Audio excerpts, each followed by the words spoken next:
माझ्यासोबत एक किस्सा घडला, आज मी तुमच्यासोबत शेअर करते। एका ताईने ना त्यांचं ब्लाऊज माझ्याकडे शिवायला दिलं होतं आणि एक दोन कपडे दिले होते अल्टर करण्यासाठी। जेव्हा ते ब्लाऊज रेडी झालं आणि त्या घ्यायला आल्या, जे हिशोब झाला त्यावर त्यांचं असं होतं की एवढे कसे पैसे, आपले तर ब्लाऊजचे एवढेच ठरले होते। त्यावर मी म्हटलं की जे तुम्ही अल्टर केलेत कपडे त्याचे एक्स्ट्रा पैसे।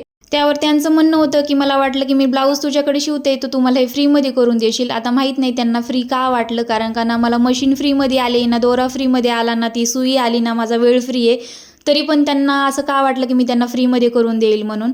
तर असो हा नेक्स्ट दिवशीचा व्हिडिओ आहे आणि चहा बनवायचा होता आणि फ्रीजमध्ये दूध ठेवायचं लक्ष नाही, किचनवरच होतं आणि मांजरीनं पूर्ण दूध सांडवून दिलं, त्यामुळे आज काळा चहा घ्यावा लागला। आणि आरवचं चालू होतं की ब्लाऊज शिवू नको, माझ्यासोबत थोडा वेळ खेळ। मग म्हटलं ब्लाऊज ठेवलं बाजूला आणि त्याच्यासोबत थोडा वेळ घालवला आणि नंतर फायनली मग कसं बस एक ब्लाऊज रेडी झालं माझं। आणि म्हणूनच ना मला अर्जंट ब्लाऊज नको वाटतात।